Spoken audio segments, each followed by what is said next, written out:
CEO Amit Verma औरतों के पागल खाने गए। वहां एक जेल में 50 औरतों को रखा गया था, जो कि बहुत ही ज्यादा खतरनाक हद तक पागल थी। बड़े बड़े नाखून और बाल बिखरे हुए थे। अक्सर एक दूसरे पर हमला कर देती थी। सबको अलग रखना मुमकिन नहीं था, इसीलिए मजबूरन सबको एक ही कमरे में रखा गया। सीईओ की नज़र पागल खाने की दीवारों पर पड़ी तो वहाँ काफ़ी समझदारी की बातें लिखी हुई थी। लिखावट काफ़ी साफ सुथरी थी। इस बात का ध्यान किसी ने भी नहीं दिया कि दीवारों पर भी कुछ लिखा है। अमित जी ने फौरन पागल खाने के मैनेजर से कहा कि इन औरतों में से एक औरत पागल नहीं बल्कि पागलपन का नाटक कर रही है। मैनेजर ने कहा, सर आपको कोई गलत फहमी हुई है, क्योंकि डॉक्टर ने इन सारी औरतों का चेकअप करके ही इन्हें यहाँ भेजा है।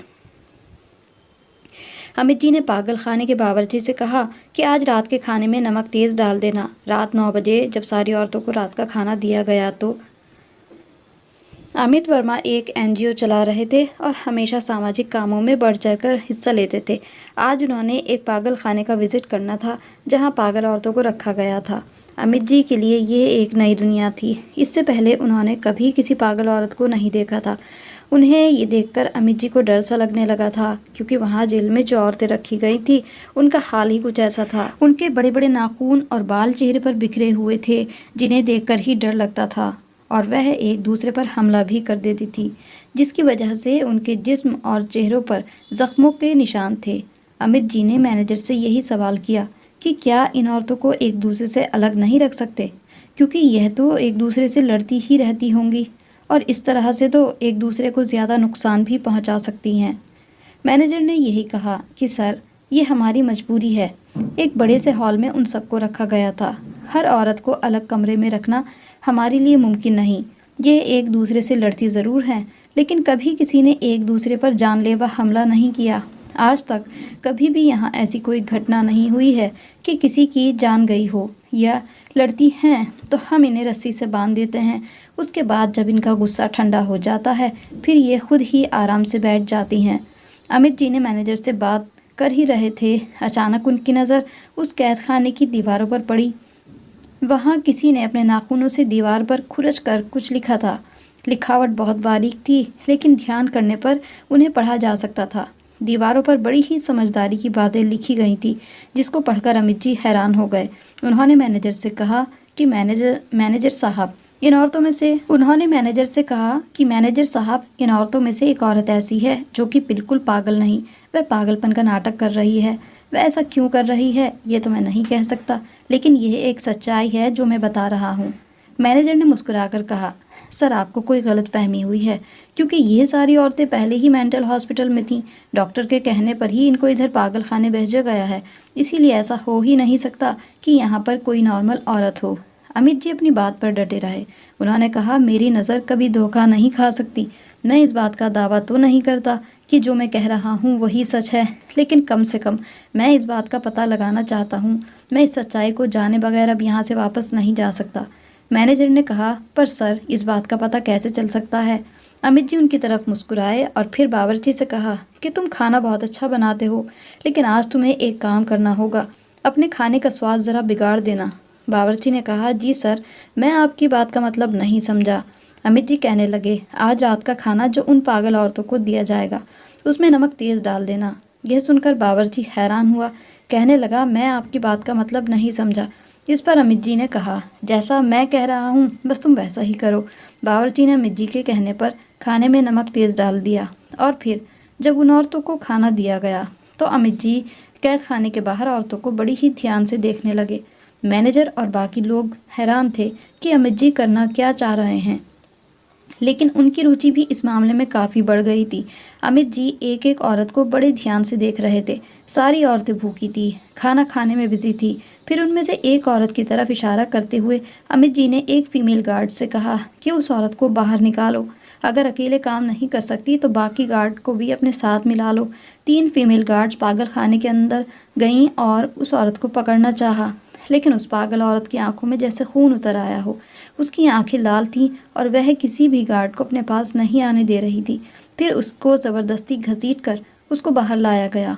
उस औरत को एक अलग कमरे में लाया गया।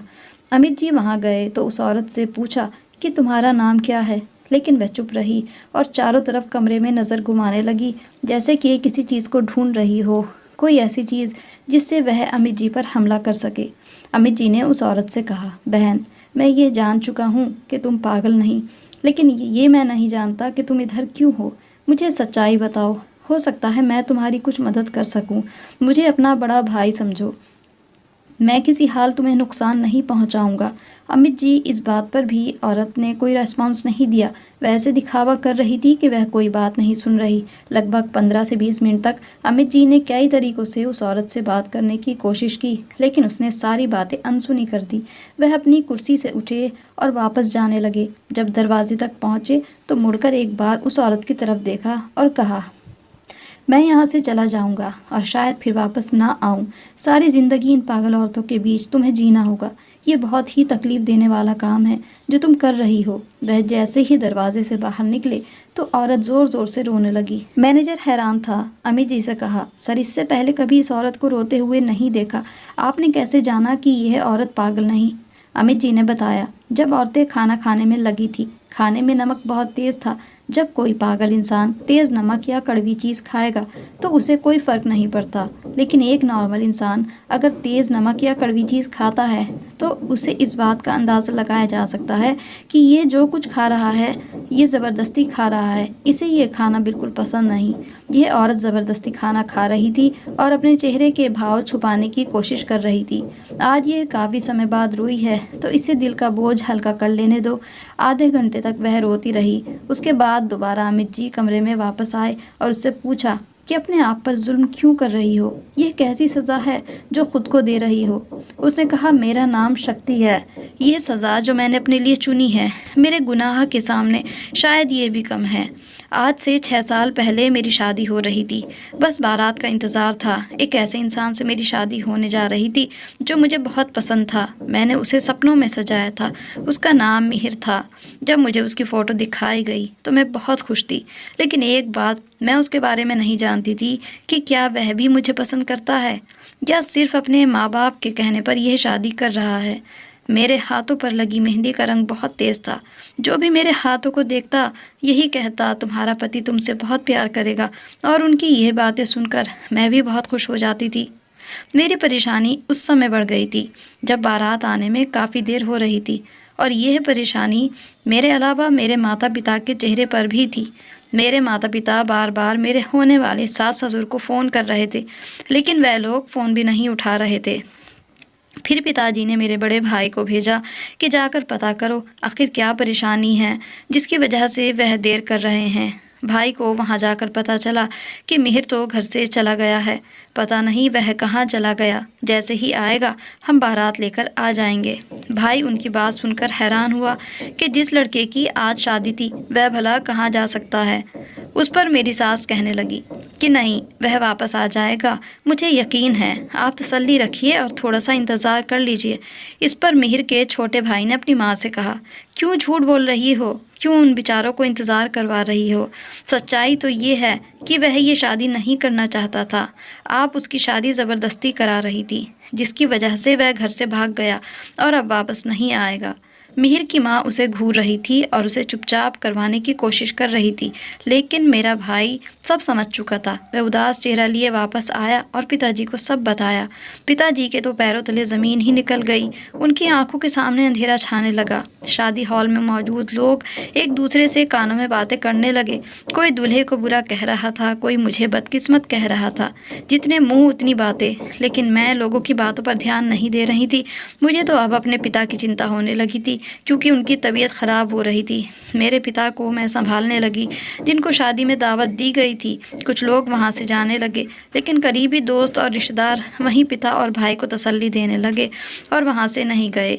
मेरी 2 बड़ी बहनों के घर वाले भी इधर आए हुए थे।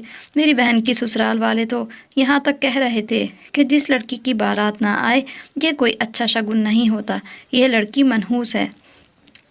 पिताजी की तबीयत बिगड़ने लगी। अचानक लोगों में से एक इंसान उठा और पिताजी से कहा कि कि मैं आपकी बेटी से शादी करने के लिए तैयार हूँ। यह मेरे पिता के एक दोस्त का बेटा था। आम सी सूरत और कद खाटी का लड़का था। जैसे ही मेरे पिता ने यह बात सुनी, उनकी तबीयत संभलने लगी। पिताजी के दोस्त सुरेश जी जो इस शादी में आए हुए थे, पिताजी उनके पास गए और कहने लगे, क्या ये तुम्हारा बेटा सच कह रहा है? कहीं ये मजाक तो नहीं कर रहा? सुरेश जी ने पिताजी से कहा, यह समय मजाक करने का नहीं, भला रिश्तों में कौन मजाक करता है। पिताजी के लिए ये किसी वरदान से कम नहीं था, क्योंकि शादी के सारे इंतजाम हो चुके थे और यही एक रास्ता था जिससे पिताजी तिरस्कार से बच सकते थे। उस लड़के का नाम सूरज था। इस रिश्ते से घर में सभी खुश थे, लेकिन सबसे बड़ी आपत्ति मुझे थी। कहाँ मिहिर और कहाँ यह सांवली रंगत वाला सूरज, जिसका चेहरा देखना ही नहीं चाहती थी। उसका कद तो शायद मुझसे भी 2-3 इंच कम ही था। मैं ऐसे इंसान से कैसे शादी कर सकती थी जो मेरे काबिल ही नहीं था। मैंने तो बड़े बड़े सपने देखे थे, मगर मैं वहाँ इनकार नहीं कर सकती थी। इसीलिए दिल पर पत्थर रखकर मैंने हाँ में सिर हिलाया और इस तरह विदा होकर मैं सूरज के साथ आ गई। जब घर से बाहर निकली तो सूरज ने अपनी टैक्सी का दरवाज़ा खोला। मुझे नहीं पता था कि वह एक टैक्सी ड्राइवर है, बल्कि सच्चाई तो यह थी कि वह शादी दावत में नहीं बल्कि अपनी टैक्सी में मेहमानों को लेकर आया था। लेकिन उसने कभी सपनों में भी नहीं सोचा होगा कि वापसी पर वह सवारी के बजाय एक खूबसूरत दुल्हन लेकर जाएगा। मुझे तो अपनी किस्मत पर ही दुख हो रहा था कि सूरज की शक्ल में मुझे ऐसा पति मिलेगा जिसकी मैं सूरत भी देखना नहीं चाहती थी। हालांकि उसके चेहरे पर तो बहुत खुशी थी। उसे तो अपनी किस्मत पर यकीन नहीं आ रहा था कि ऐसा भी हो जाएगा और शक्ति उसकी हो जाएगी। इसके बाद वह जब घर पहुंचा तो उसने मेरे लिए गाड़ी का दरवाज़ा खोला। घर ऐसा था कि शुरू होते ही ख़त्म हो बहुत छोटा सा सहन था और 2 कमरे थे और बहुत पुराना था, जिसमें वह मुझे एक कमरे में ले गया। एक कोने में चारपाई पड़ी थी जिस पर सफ़ेद रंग की चादर बिछी हुई थी। मैं उस पलंग पर बैठ गई।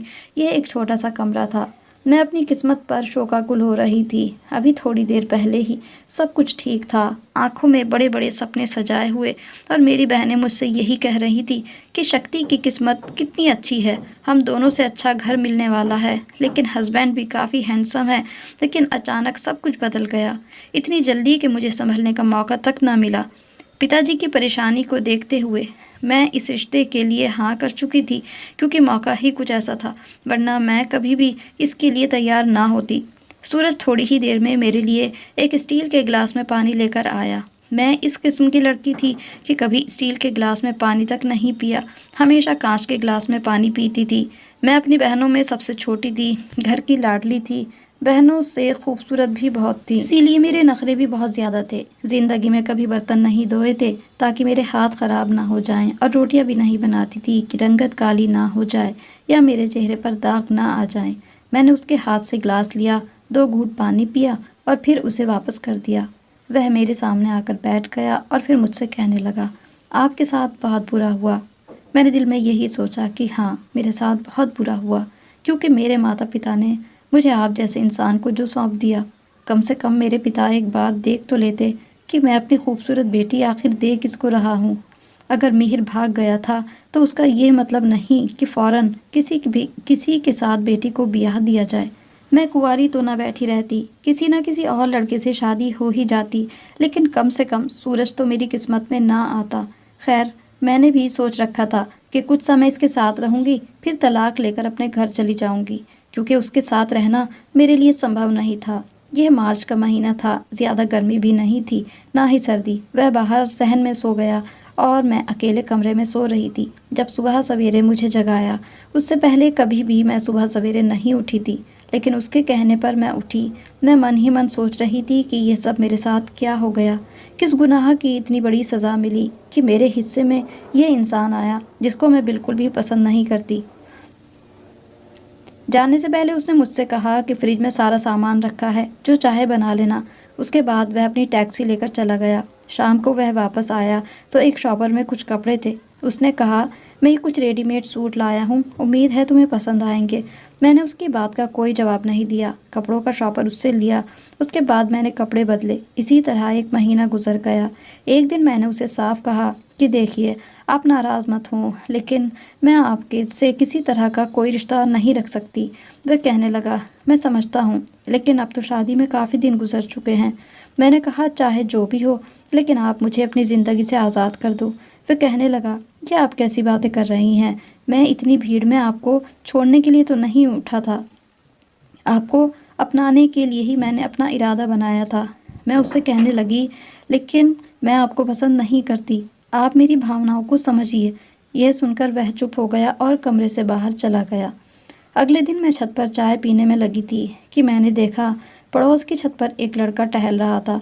उसने जैसे ही मुझे देखा तो मुस्कुराने लगा, वहाँ से इशारे कर रहा था, लेकिन मैं उसे रेस्पॉन्स नहीं दे रही थी। वह बहुत खूबसूरत लड़का था और सूरज से तो लाख दर्जे अच्छा था। पहले दिन तो उठकर मैं अंदर चली गई थी, लेकिन दूसरे दिन धूप में चाय पी रही थी तो वह दोबारा छत पर मुझे नज़र आया। उसके हाथों के इशारों से मुझे इस बात का पता चल चुका था कि वह मुझसे मेरा नंबर मांग रहा है। इस घर में तो मेरा दिल नहीं लगता था, इसीलिए मैंने इशारे से ही उसे अपना नंबर दे दिया। फिर हमारी बातें होने लगी। उसका नाम शान था। पहली बार जब हमने बात की तो उसने कॉल पर मेरी खूब तारीफ़ की। क्या किस्मत पाई है टैक्सी वाले ने जो उसको आप जैसी बीवी मिली। मैंने उससे कहा, ठीक कह रहे हो, लेकिन मेरी किस्मत ही ख़राब थी जो ऐसा पति मिला। फिर वह मुझसे पूछने लगा कि आपकी उससे शादी कैसे हुई, तो मैंने उसे सारी बात बता दी। उस बात का शान को बहुत दुख हुआ। वह कहने लगा कि काश शादी की पार्टी में मैं भी होता तो ये सब ना होने देता। मैंने उससे कहा कि अब जो होना था हो गया, अब मैं कुछ नहीं कर सकती। इस पर वह बार बार यही कह रहा था, क्यों नहीं कर सकती, हम कोई जानवर थोड़ी ही हैं जिनको ऐसे ही कहीं बांध दिया जाए। तुम खुद अपनी ज़िंदगी का फैसला कर सकती हो। मैं उससे फ़ोन पर बात ही कर रही थी कि अचानक सूरज घर में दाखिल हुआ और मुझसे कहने लगा कि यहाँ मत बैठा करो, सामने छत पर आवारा लड़का आता है, ऐसे ही तुम्हें तंग करेंगे। मैं उसकी बात सुनकर अंदर कमरे में चली गई। दिल में यही सोचा कि आवारा है जो भी है, लेकिन तुमसे तो बेहतर है। मेरा समय गुजर जाएगा, जबकि अपने पति के साथ तो मेरा टाइम पास ही नहीं हो रहा था। मेरा ये रोज़ का काम बन चुका था। वह जैसे ही घर से बाहर जाता मैं शान से फ़ोन पर बातें करना शुरू कर देती थी और मुझे उससे बातें करने में बहुत दिल लगता था। एक बार उसका फ़ोन आया तो वह मुझे मिलने के लिए बुला रहा था। फिर मैंने उससे कहा, अच्छा जो मैं कहूँ वह क्या तुम कर सकते हो? कहने लगा, जो कहोगी आपकी खातिर जान भी देने को तैयार हूँ, मुझे एक बार आजमा कर तो देखो। मैंने कहा कि ठीक है, मैं तुम्हारा इम्तहान ज़रूर लूँगी कि तुम अपनी बात के कितने सच्चे हो। आज शाम को सूरज घर में आया तो कहने लगा, तैयार हो जाओ, आज हम बाहर खाना खाने जाएंगे। मेरा मूड बिल्कुल नहीं था, लेकिन वह बार बार कह रहा था, इसीलिए उसके साथ टैक्सी में बैठकर एक होटल में चली गई। हालांकि सूरज यह सब अफोर्ड नहीं कर सकता था, लेकिन फिर भी एक अच्छे रेस्टोरेंट में मुझे ले आया। एक कोने वाली टेबल पर हम लोग बैठ गए। कहने लगा, क्या खाना पसंद करोगी? मैंने व्यंग भरी अंदाज में कहा कि अपनी मर्ज़ी से कुछ भी मंगवा लो, क्योंकि जो मैं मंगवाऊंगी इतने पैसे तुम्हारी जेब में नहीं होंगे। वह कहने लगा, आप बेफिक्र हो जाओ, काफ़ी दिनों से बचत कर रहा हूँ, तुम्हें जो मंगवाना है मंगवा लो, पैसे मेरे पास हैं। फिर मैं अपनी मर्ज़ी से उस रेस्टोरेंट का सबसे महंगा खाना मंगवाया। उसके बाद आइसक्रीम भी खाई। आइसक्रीम खाते हुए कुछ मेरे कपड़ों पर गिर गई तो मैं साफ़ करने के लिए वॉशरूम में चली गई। वहाँ एक लड़का मेरी तरफ देख रहा था, अजीब गरीब इशारे कर रहा था। मैं उस लड़के पर चिल्लाई तो सूरज ने सुन लिया। वह आया और उस आवारा लड़के को बुरी तरह मारना शुरू किया। उस लड़के ने भी सूरज को मारा, लेकिन सूरज ने उसकी खूब पिटाई की, जिसकी वजह से सूरज के नाक पर चोट आई थी। उसके नाक से खून बह रहा था। लोग वहाँ इकट्ठा होने लगे, यहाँ तक कि होटल के मैनेजर को भी आना पड़ा और फिर सब ने उस लड़के को पकड़कर पुलिस के हवाले कर दिया। मैंने पहली बार सूरज को इतना गुस्से में देखा था। घर आकर वह मुझे यही कहने लगा कि तुम मेरी इज्जत थी। उसकी हिम्मत कैसे हुई मेरी इज्जत की तरफ देखने की। मैं जानती थी कि वह मुझसे बहुत प्यार करता था, लेकिन परेशानी ये थी कि मैं उसको पसंद नहीं करती थी। मैं किरदार नहीं देखती थी, बल्कि शक्ल सूरत की दीवानी थी, और यही मेरी सबसे बड़ी गलती थी। हालांकि किरदार के हिसाब से सूरज की कोई मिसाल नहीं थी। वह कभी किसी दूसरी औरत की तरफ आंख उठाकर भी नहीं देखता था और मेहनत से कमा कर लाता था। वह अपने किरदार का बहुत अच्छा था, लेकिन मेरे लिए तो सूरत और खूबसूरती ज़्यादा मायने रखती थी।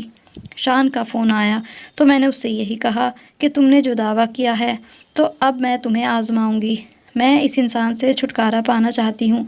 तुम किसी तरह इससे मेरा पीछा छुड़ाओ तो फिर मैं तुम्हारी हो जाऊँगी। ये बहुत बड़ी बात थी जो मैंने शान से कही थी। उसने कहा, ठीक है, तुम्हारी खातिर ये भी करूँगा। आज रात बस तुम तैयार रहना, मैं योजना बना चुका हूँ। मेरा पति बेचारा गहरी नींद में था। जबकि मैं शान के साथ घर से भागने लगी तो उसने कहा, अलमारी में देखो, शायद कोई कीमती चीज़, जेवर या पैसे पड़े हों, यह काम आएंगे। अलमारी खोलकर चेक किया तो अलमारी में कुछ पैसे और एक डायरी पड़ी थी। जाते समय मैं उसकी डायरी भी साथ ले गई। डायरी में उसने अपनी मोहब्बत का इजहार किया था। उसमें यही लिखा था कि मैं अपनी पत्नी की बहुत इज्जत करता हूँ। मैं जानता हूँ वह मुझसे नफ़रत करती है, लेकिन एक ना एक दिन वह मुझे ज़रूर दिल से अपना लेगी। मैं उस दिन का इंतज़ार करूँगा। बस एक झलक, एक मुस्कुराहट उसके चेहरे पर अपने लिए देखना चाहता हूँ। एक बार वह मुझे दिल से कबूल कर ले और उसने जो नफ़रत अपने दिल में मेरे लिए पाल रखी है वह ख़त्म हो जाए। डायरी पढ़कर मैं बेजान सी हो चुकी थी। मुझे लगा था मुझसे बहुत बड़ी गलती हो गई। मैं सोचने लगी कि मैं जिसके साथ जा रही हूँ इसके बारे में तो मैं जानती तक नहीं, और इसकी शक्ल सूरत पर मर मिटी। शान मुझे एक क्वार्टर में ले गया। वहाँ उसने एक कमरा पहले से बुक कराया हुआ था। हमारे आते ही 3 लड़के और थे जो उस कमरे में आए। मैंने शान से पूछा कि यह कौन है, तो कहने लगा, दोस्त हैं, आप परेशान ना हो। मैं शान और उसके दोस्तों का इरादा समझ चुकी थी। ये एक हॉल था जिसमें मैं फंस चुकी थी। मैंने शान से कहा कि मैं बहुत ज़्यादा थक चुकी हूँ, तुम कुछ देर मुझे अकेला छोड़ दो। ये कहकर मैंने कमरा बंद कर लिया और मौका देखते ही मैं वहाँ से भाग निकली। मैंने भागना शुरू किया तो शान और उसके दोस्तों ने मेरा पीछा किया। यह आधी रात का समय था। मैं सड़क के किनारे भाग रही थी जबकि वह मेरे पीछे थे। फिर एक गाड़ी के सामने हाथ किया। उसने गाड़ी रोकी तो शान और उसके दोस्त भाग खड़े हुए। नज़दीक ही रेलवे स्टेशन था। मैं स्टेशन आई और फिर दिल्ली जाने वाली ट्रेन में बैठ गई। इधर दिल्ली में मारी मारी फिर रही थी, अपने होश में नहीं थी। मुझे समझ नहीं आता था मैं कहाँ जाऊँ, क्या करूँ, किससे मदद लूँ। रह रहकर अपनी गलती पर पछतावा हो रहा था। मुझे खुद पर बहुत गुस्सा आ रहा था। इसीलिए मैंने अपने आप को सज़ा देने का फ़ैसला किया, और पहली सज़ा यही थी कि मैं इन पागल औरतों का शिकार बनूं, क्योंकि मुझसे बड़ी पागल और कौन होगी जिसने अपने इतने अच्छे और प्यार करने वाले पति को खुद ही छोड़ दिया। यह मुझे नोचती हैं, मेरे बाल खींचती हैं, मुझे ज़ख्मी करती हैं, तो मुझे सुकून मिलता है कि हाँ, यही मेरी सज़ा है। अगर मैं चाहती तो अपनी ज़िंदगी ख़त्म कर सकती थी, लेकिन वह मेरी एक दिन की सज़ा होती। इसीलिए जब तक मैं ज़िंदा हूँ मैं सज़ा सहती रहूँ। शायद ऊपर वाला मुझे माफ़ कर दे। उसकी कहानी सुनकर अमित जी कहने लगे, इसमें कोई शक नहीं कि तुमने बहुत बड़ी गलती की है, लेकिन आज अगर तुम्हें अपनी गलती का एहसास है तो फिर यही तुम्हारी सज़ा का अंजाम भी है।